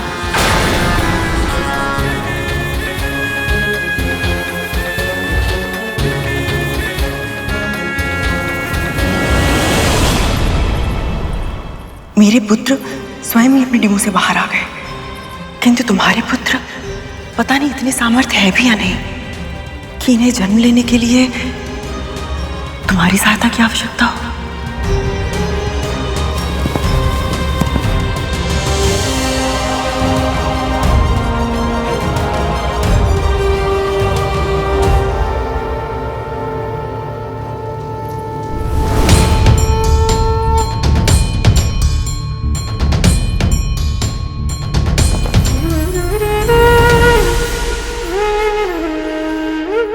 मेरे साथ ऐसा क्यों हो रहा है प्रभु? क्यों मेरा मन अपनी ही बहन के पुत्रों को देखकर ईर्ष्या से भर उठा है? क्यों मेरे हृदय में अपने डिमों के विषय में शंका बढ़ती जा रही है?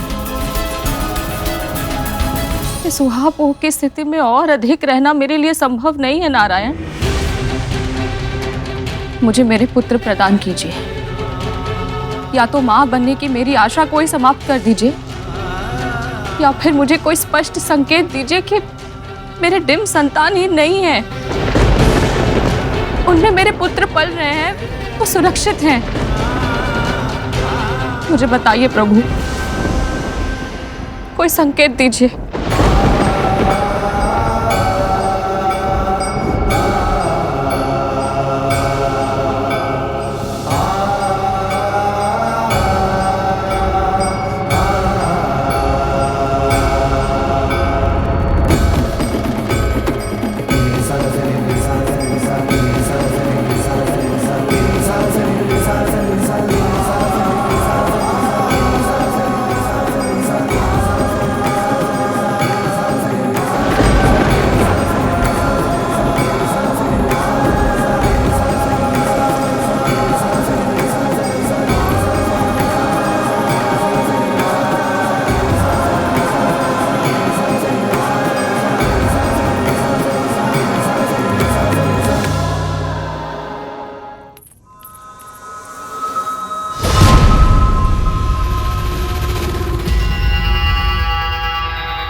जिस बालक ने अभी जन्म भी नहीं लिया तू उसे शत्रु मान बैठी है। अपनी बहन के साथ ऐसा विश्वासघात की कि उसके पुत्र के अस्तित्व को मिटाना चाहती है तू, क्योंकि तुझे ऐसा लगता है कि वो तेरे पुत्रों से अधिक शक्तिशाली होगा। क्यों इतना घनघोर विश्वास है तुझे कि वो तेरा और तेरे पुत्रों का अहित ही करेगा? तुझे तेरी बहन की सच्चाई, उसके स्नेह, उसके संस्कारों पर तनिक भी विश्वास नहीं है।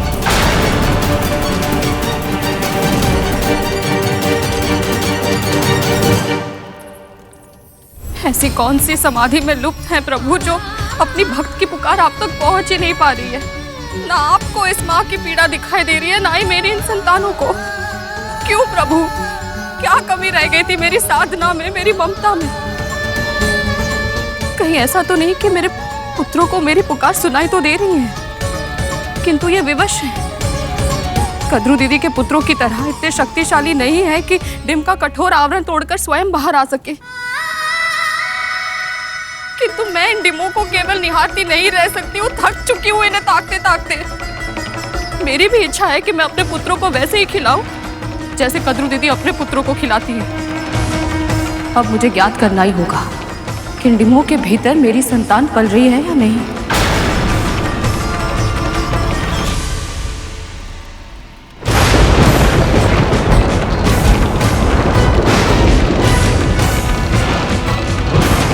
जितना समय तुम्हारी संतानें डीमों में से बाहर आने में लगा रही हैं, कहीं ऐसा तो नहीं विनता कि तुम्हारे डीम सड़ गए हो? पुत्र पाने की इच्छा में तुमने कुछ अधिक, क्योंकि स्वाभाविक जन्म होता तो अब तक हो गया होता ना। तुम्हारे डीम में सड़ गए हो? पता नहीं इतनी सामर्थ्य है भी या नहीं कि इन्हें जन्म लेने के लिए तुम्हारी सहायता की आवश्यकता हो। यदि मैं चाहती हूँ कि मेरे पुत्र सबसे अधिक शक्तिशाली हो, अपने शत्रुओं पर विजय पाने में सक्षम हो, तो उसमें क्या अनुचित हुआ जब दुर्वासा ऋषि ने विंता का पक्ष लिया था? उसमें कुछ अनुचित नहीं था।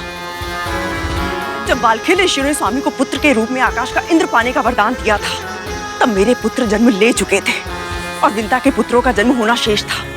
उसमें कुछ अनुचित नहीं था। और यदि आज मैं अपने पुत्रों का हित करना चाहती हूँ तो अनुचित कैसे हुआ? अपने पुत्रों को शक्तिशाली बनाने की महत्वाकांक्षा रखना अनुचित नहीं है कद्रू, किंतु किसी और के पुत्र को जन्म लेने से पहले मारने के षड्यंत्र की रचना करना अनुचित है।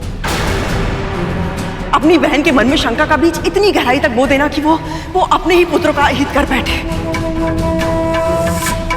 और यदि ये पाप तूने किया है तो इसका परिणाम तुझे और तेरे पुत्रों को भुगतना होगा। यदि आज तेरे षड्यंत्र के कारण विंता ने अपने डिमों को नष्ट कर दिया तो स्मरण रखना, भविष्य में तेरे पुत्रों के विनाश का कारण तू स्वयं होगी।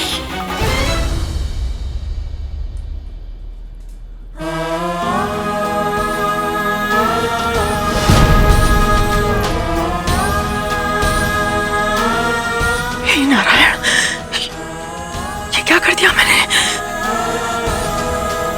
मुझे विंता को रोकना होगा, मुझे विंता को रोकना होगा। कहीं ऐसा तो नहीं विंता कि तुम्हारे डी में सड़ गए? पता नहीं इतने सामर्थ्य है भी या नहीं कि इन्हें जन्म लेने के लिए तुम्हारी सहायता की आवश्यकता हो। मेरे पुत्र 500 वर्षों से इन डिब्बों में प्रतीक्षा कर रहे हैं। ये चाहते हैं कि मैं इन्हें बाहर निकालूं।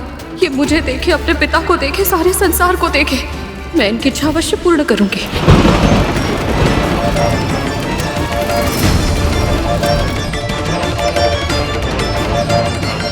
अब मैं वही करूंगी जो इस परिस्थिति में कद्रू दीदी करती है। 500 वर्षों से मैं प्रतीक्षा कर रही हूँ, अब और नहीं। अब मैं अपने पुत्रों का मुख देख कर ही रहूंगी। जन्म लेने में इनकी सहायता अवश्य करूंगी मैं।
मेरा डिम सड़ा नहीं है, मेरा पुत्र जन्म ले रहा है।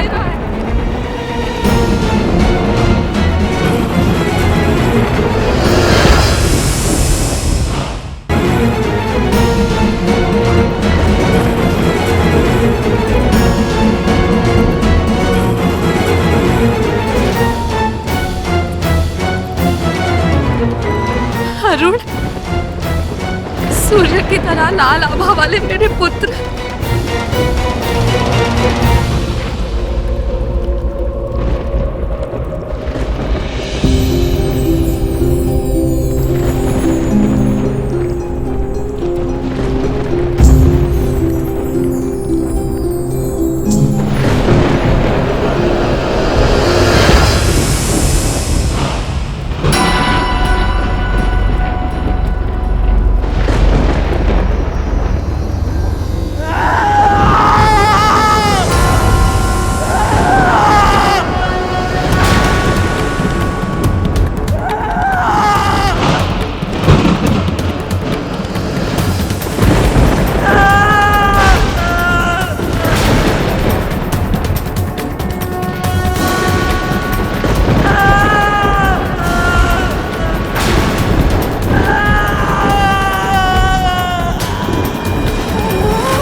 के वश में अपने ही पुत्र को विकलांग बना दिया।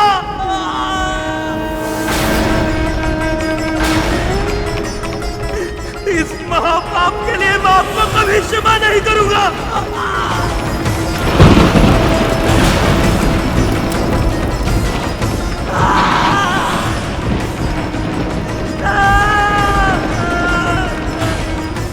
असुरक्षा और मत्सर जैसे दोषों ने आप और आपकी बहन दोनों की बुद्धि हर ली और मुझसे छीन लिया मेरा गौरव और मेरा भाग्य।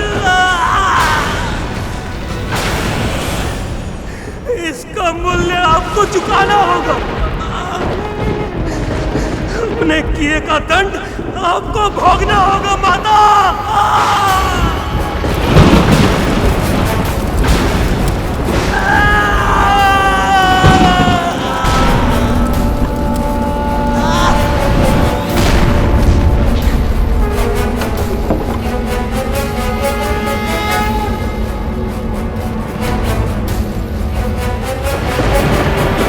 अर्धविकसित विकलांग है, फिर भी कितना शक्तिशाली है ये बालक कि इसके प्रकाश से पूरा आकाश लाल हो गया है। यदि क्रोध में उसने मुझे कोई श्राप दे दिया तो?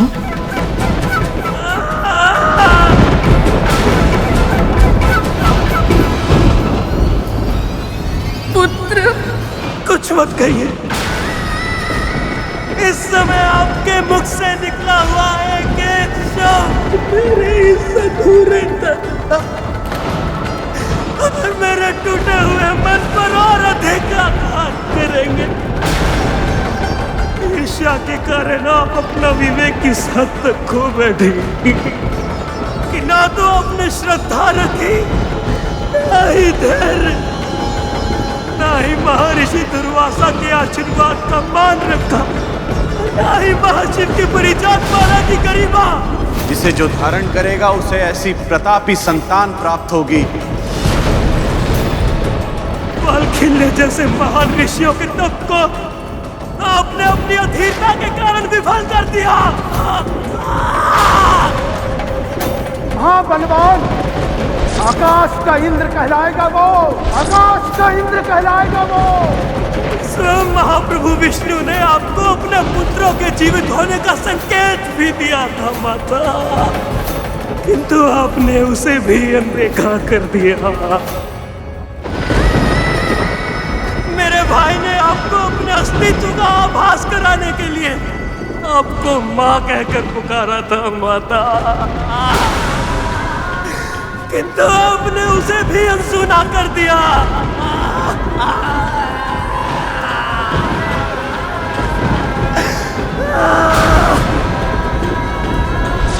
माँ,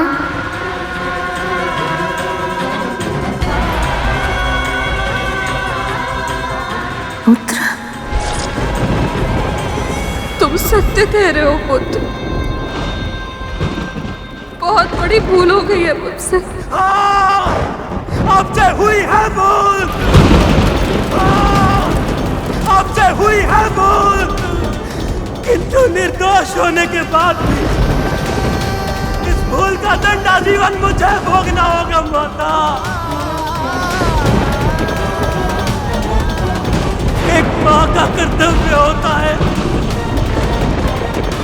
अपने पुत्र की रक्षा करना, किंतु आप तो ऐसी मां निकली जिन्होंने अपने ही पुत्र पर ऐसा प्रहार किया जिसकी पीड़ा मुझे आजीवन शारीरिक और मानसिक रूप से सहनी होगी।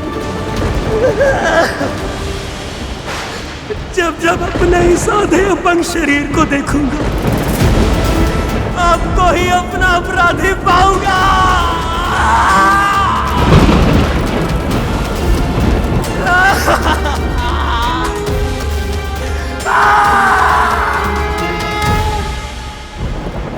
आपको अपने किए का दंड भोगना होगा माता।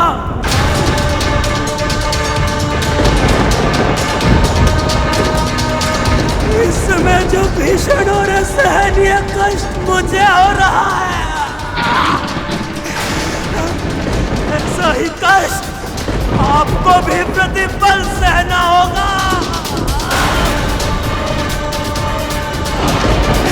जिस बहन की बातों में आकर आपने मुझे ये श्रापित जीवन दिया है, वही बहन आपको आजीवन कष्ट देगी और अब जाकर भी उसके आदेशों को अनसुना नहीं कर पाएंगी माता।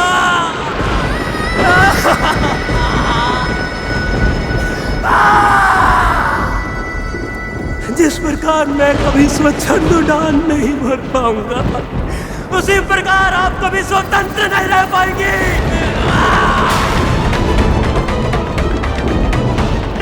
जिस प्रकार मैं अपनी विवशता का दास बन गया हूं, उसी प्रकार आप भी अपनी बहन की दासी बनकर रहेंगी। ये श्राप है मेरा।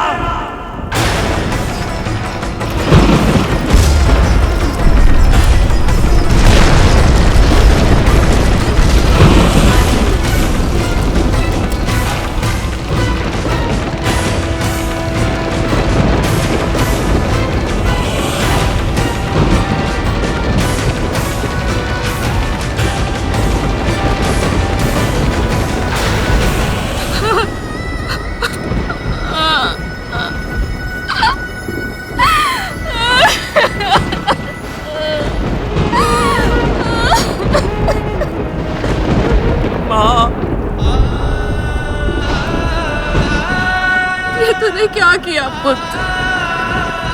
ईर्ष्या और मोह में अपना विवेक खो बैठी थी मैं, पर तुझे कष्ट पहुंचाना मेरा उद्देश्य नहीं था। तेरे टेप को फोड़ने की भूल अनजाने में हुई है मुझसे, और इस भूल के परिणाम स्वरूप इतना बड़ा श्राप मिल गया मुझे। ऐसे जीवन से तो अच्छा है तू मुझे मृत्यु दे देता।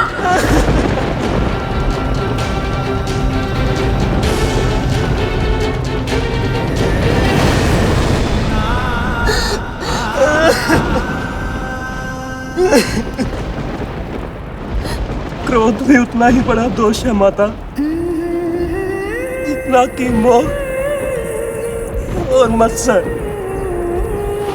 अपने क्रोध में मैं आपकी पीड़ा और पश्चाताप को देख ही नहीं पाया। आपकी ईर्ष्या तो देखी, किंतु उसके पीछे छिपी आपकी ममता का आभास नहीं कर पाया मैं।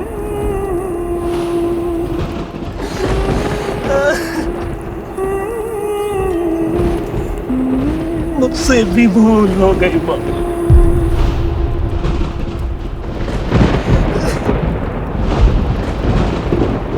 यदि मैं अपने श्राप को वापस ले सकता तो।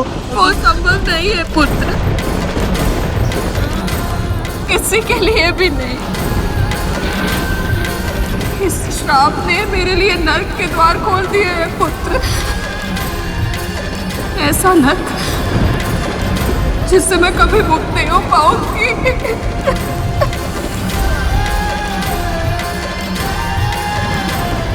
कोई तो उपाय होगा माता, कोई तो माध्यम, कुछ तो होगा जिससे मैं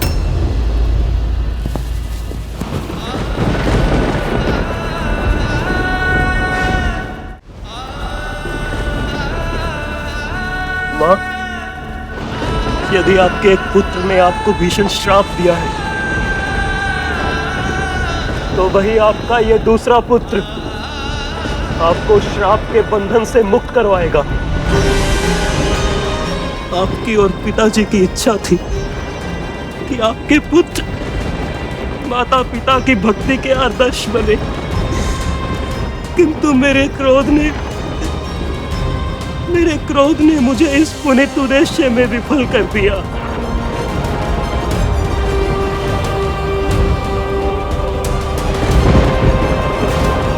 और अब मेरा वरदान मेरे श्राप को विफल करेगा। 500 साल बाद जन्म लेने वाला आपका यह पुत्र आपको इस दास्ता से मुक्त करवाने के लिए आकाश पाताल एक कर देगा माँ।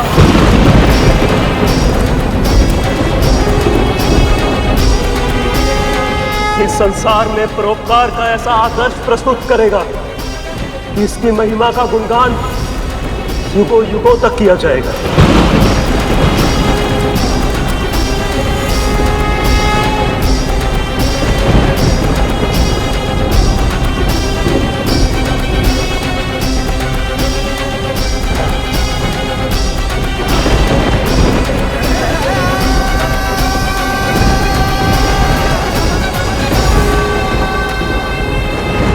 जब तूने श्राप दिया था मुझे लगा था मेरा समस्त जीवन अब अंधकार की अथाह खाई में डूब गया है, पर अपने भाई को यश का वरदान देकर तूने मेरे अंधकार में आशा का उजाला भर दिया है।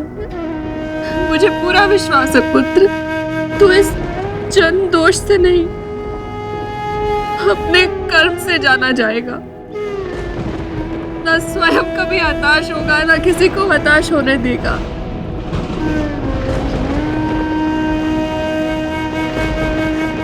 अब श्रद्धा और धैर्य के साथ 500 वर्ष मेरे भाई के जन्म लेने की प्रतीक्षा कीजिएगा माँ।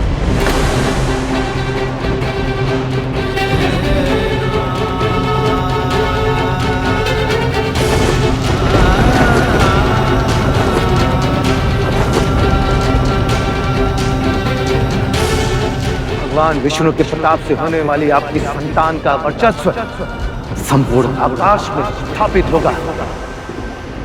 महाबुद्धिमान, महाबलवान, आकाश का इंद्र कहलाएगा वो, आकाश का इंद्र कहलाएगा वो।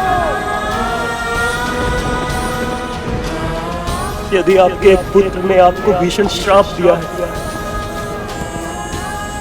तो वही आपका ये दूसरा पुत्र आपको श्राप के बंधन से मुक्त करवाएगा।